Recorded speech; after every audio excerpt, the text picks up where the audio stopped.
ボンジュール。パリプロムナードチャンネルへようこそ。皆様いかがお過ごしですか？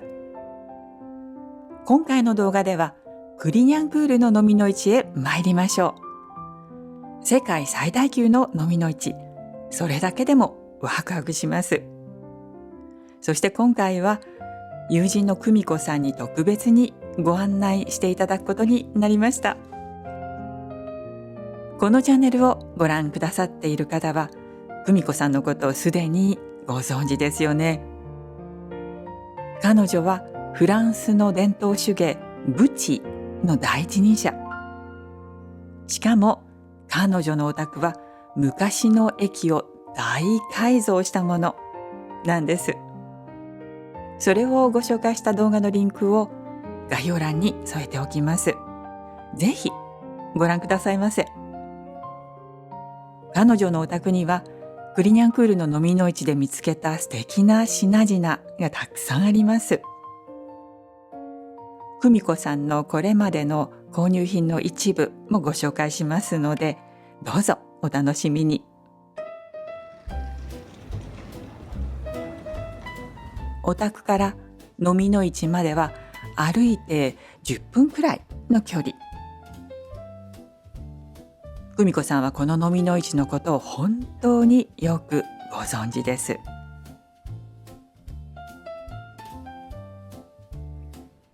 クリニャンクールののみの市はお店の数2000軒とも言われています。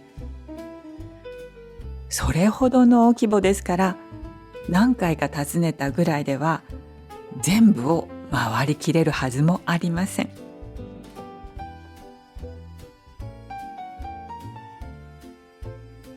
例えば私たちが歩き出したこの辺り、私にとっては初めてのエリアではないかしら。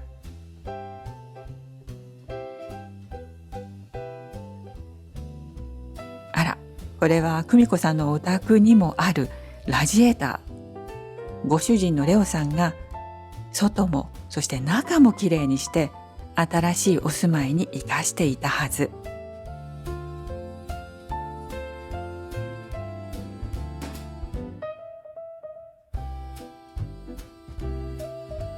これからどこに行きましょう？私が好きな食器のお店を2、3軒と、あと古本屋さんにお連れします。多分あそこまでは行ったことがないと思います。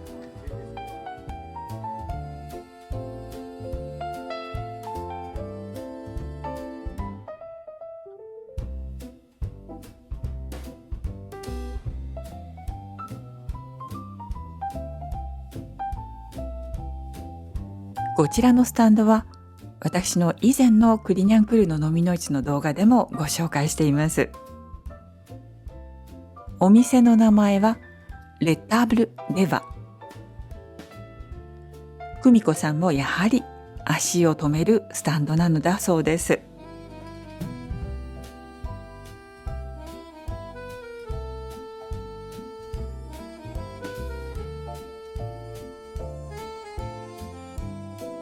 私たちは思わずこの見事な壺に惹かれました。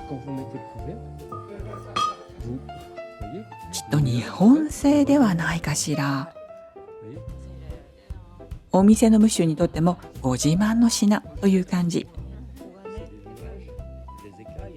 裏にある文字、大日本備前有田とありますね。お店のご主人にお伝えすると、彼はとても上機嫌でした。うろ覚えなんですけれども、お値段確か1200ユーロとおっしゃっていたような気がします。久美子さんおすすめの食器のお店の一つがこちら。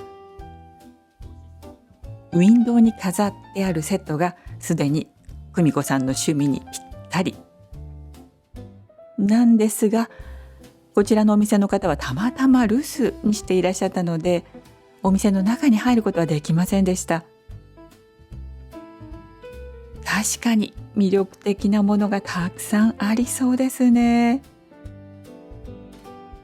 お店の外にはご主人がお留守でもこんな風にお買い得品と言ってよいのでしょうか、素敵なお皿が並んでいました。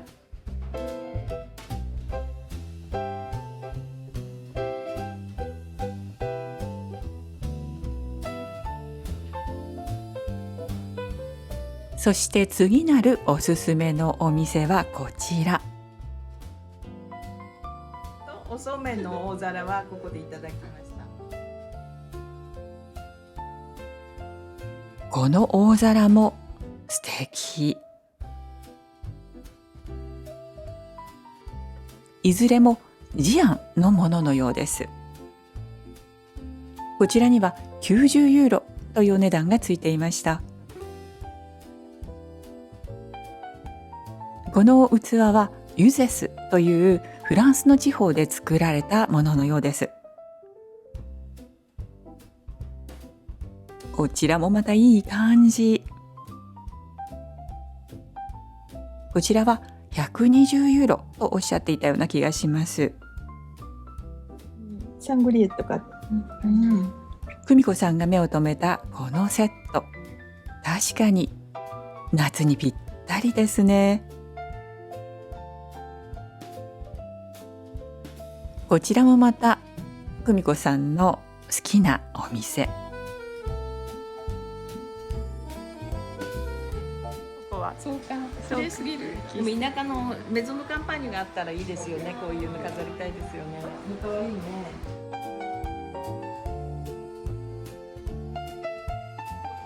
うちにあったこのテリーヌの容器のシリーズは久美子さんのお宅にもありましたよね。ここに並んでいるものはだいたい350ユーロ。久美子さんはいくらで100フランとかだった。100フラン。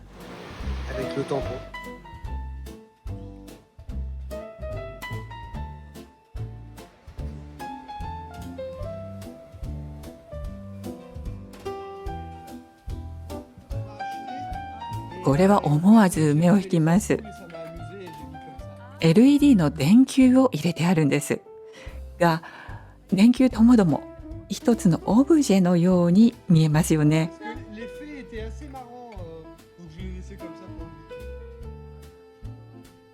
お向かいの洋服のお店も同じ経営なんですって。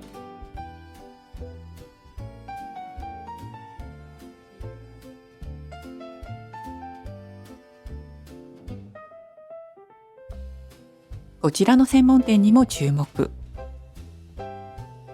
私はここで銀製品の磨くやつを買うことあります。電気のコードとかもどうしてもアンティック風な雰囲気を残したかったらこういうなんか。そして久美子さんおすすめのランチのお店にご案内いただきました。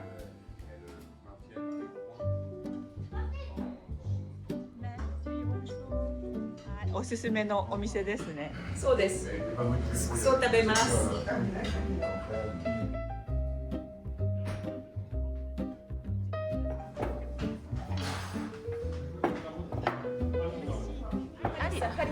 ハリサ。そしてレーズンがあります。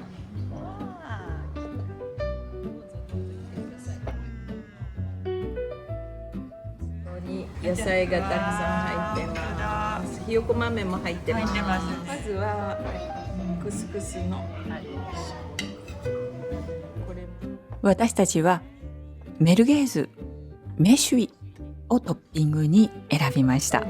野菜をたっぷり食べるみたいで、いつもスプーンくださいって言っちゃうんだけど、それあれありだ。振り分けますね。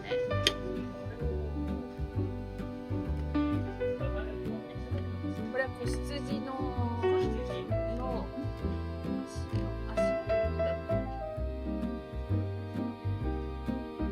ロッとしてて、なかなかうちでは作れないんですよね。このお店で久美子さんは有名シェフのティエリー・マークスさんと会ったこともあるようです。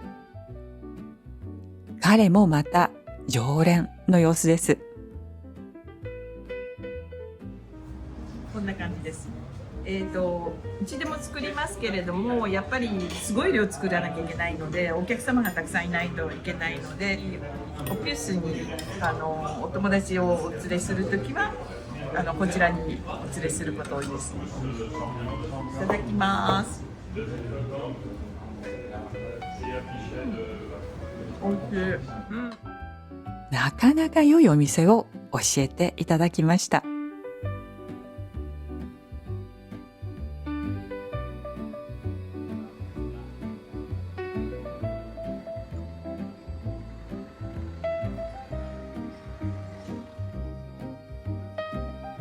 このエリアも私にとってはあまり馴染みがないので、すごく新鮮な感じがします。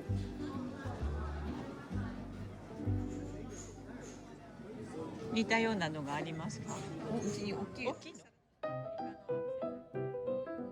久美子さんはこのスタンドで立ち止まりました。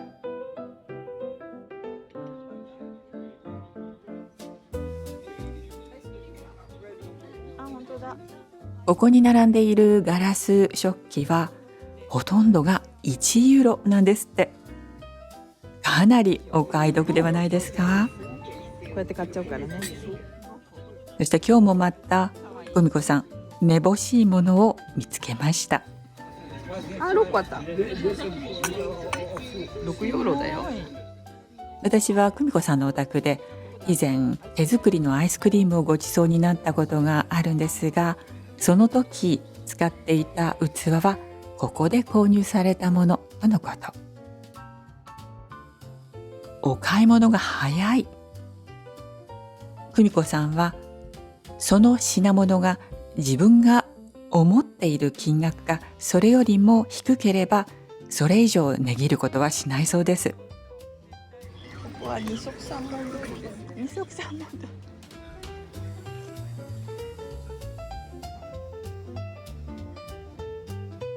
ますます私にとっての未知のエリアに入ってきました。ここには洋服を扱う店としては一番大きなお店があるそうなんです。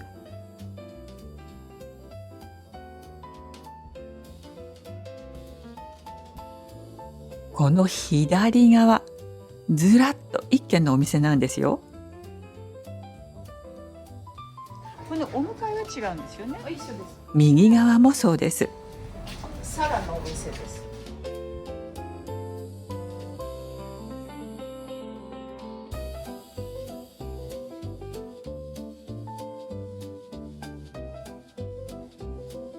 こちらは革の専門店でしょうかね。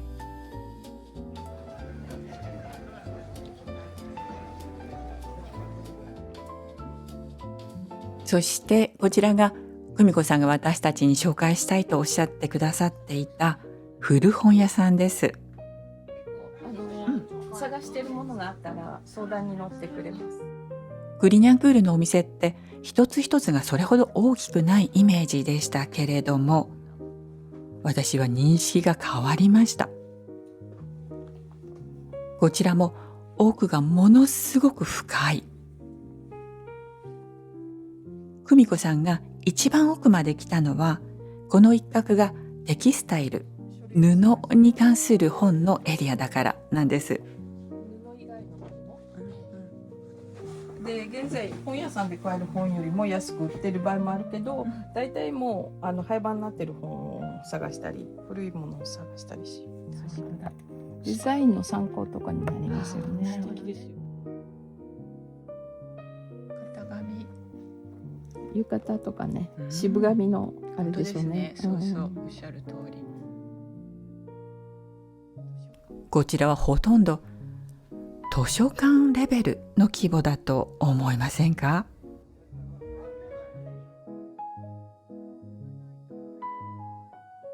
ここもまた私は初めて歩くエリアです。不思議なくらい人が少なくて、まさに穴場という感じ。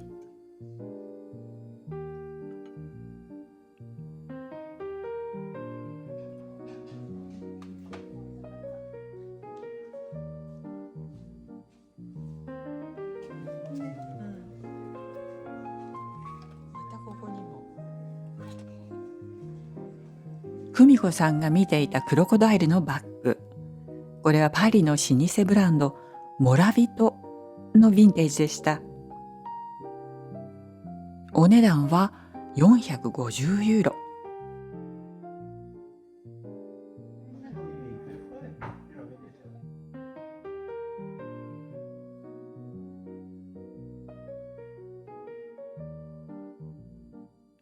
ライオンがちょっと休憩中？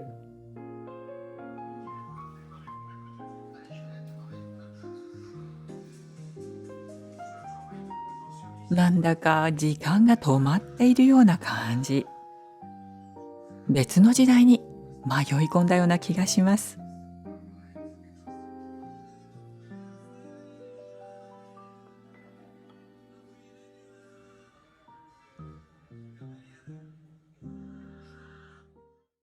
午後はやはりちょっと気温が上がってきました。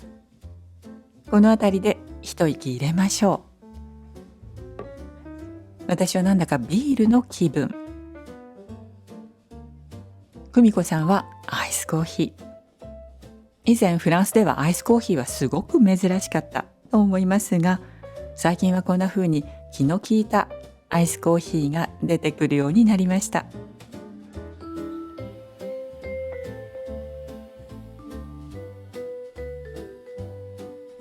これは何だと思いますか？曲芸師が使う道具です。久美子さん、今日はお友達に手作りのクッキーを届けるという目的もありました。そしてやってきたのがこちらのお店です。なんだかずいぶん立派なところですね。久美子さんはこちらのマダムととても親しい様子です。お友達のマダムのファーストネームはデイジーさん。お花の名前、素敵ですね。Et j'ai la chance d'être l'amie de Komiko, Vous êtes spécialiste de de l'époque du 19e siècle. 19e. Oui, entre 1840 et 1900, c'est vraiment notre période où on essaye d'apprendre le plus possible.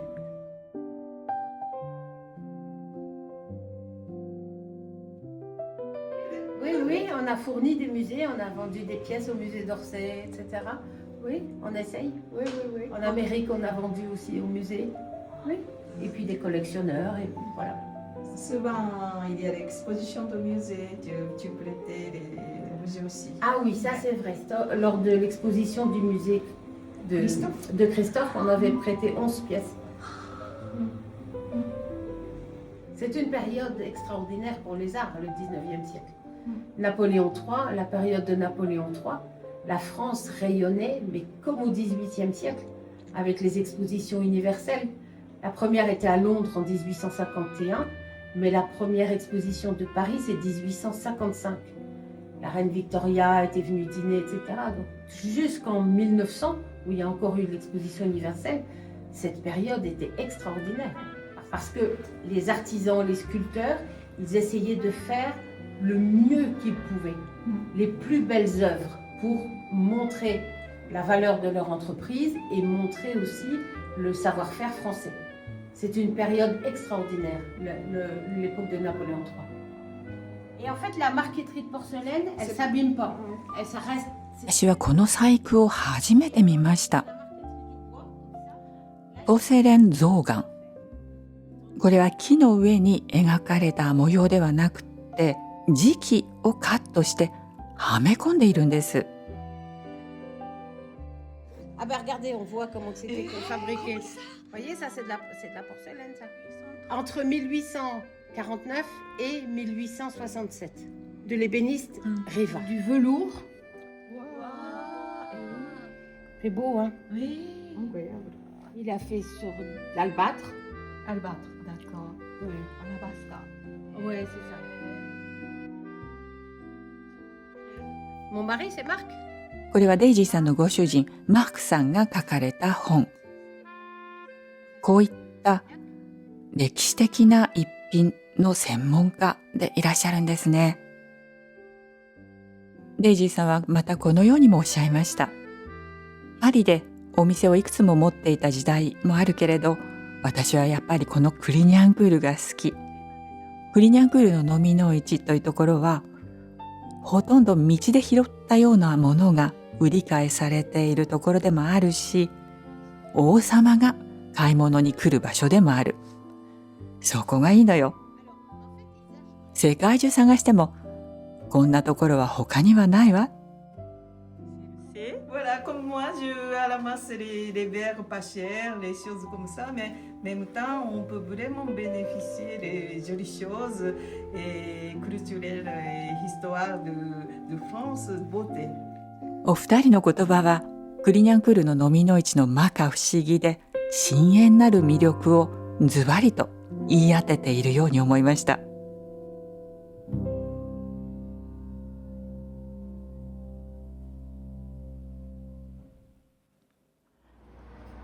こちらのカフェ、一見何の変哲もないように見えますけれど、実はジャンゴという伝説のジャズギタリストの物語を秘めた場所なのだそうです。久美子さんが教えてくれました。さて、久美子さんのお宅で、これまで彼女がクリニャンクールの飲みの市で購入したものを見せていただくことにしたいと思います。こちらが久美子さんのお宅。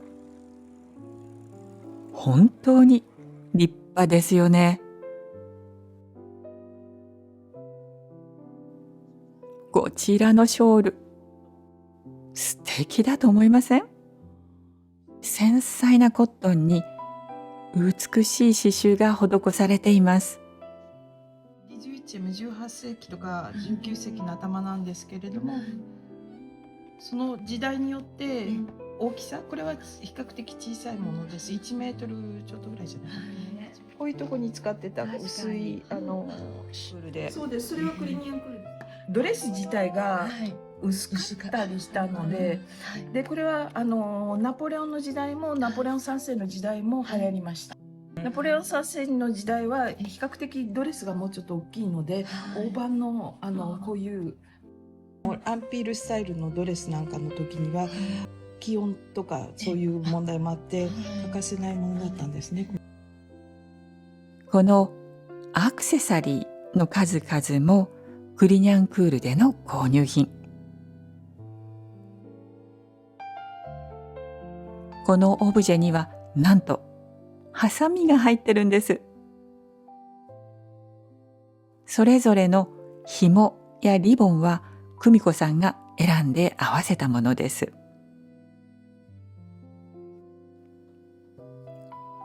こちらは久美子さんの今年の作品。ブチを贅沢にあしらったワンピースとボレロです。そこに先ほどのアクセサリーをあしらってみました。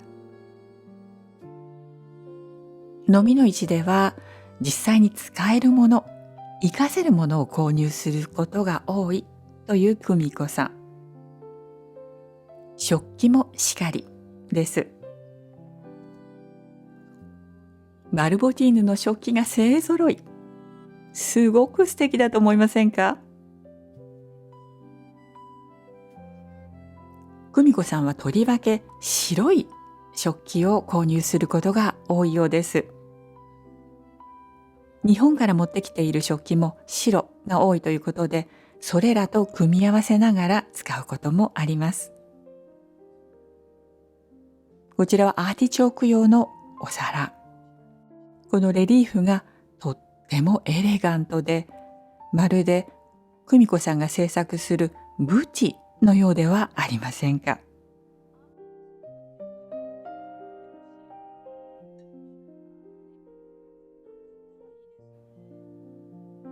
これ面白いですよね。ブイヤベース用の食器だそうです。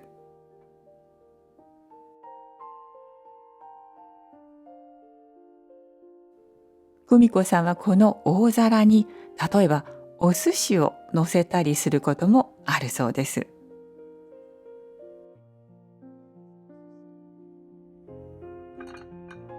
私が以前アイスクリームをいただいた容器です。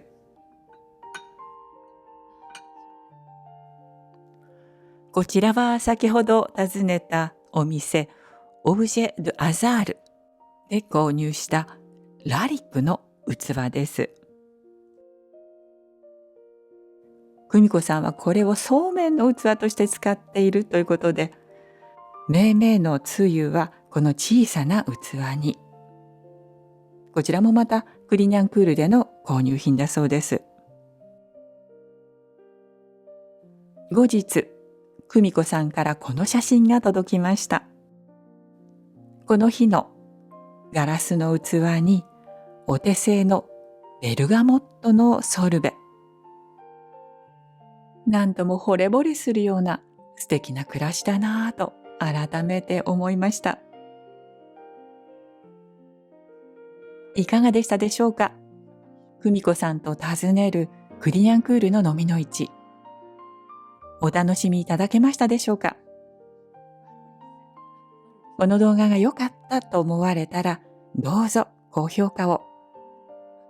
そしてご感想をコメントとしてお寄せくださいませ。チャンネル登録がまだお済みでない方は、チャンネル登録もぜひよろしくお願いいたします。とてもとても励みになります。では、また次回の動画でお会いいたしましょう。アビアント。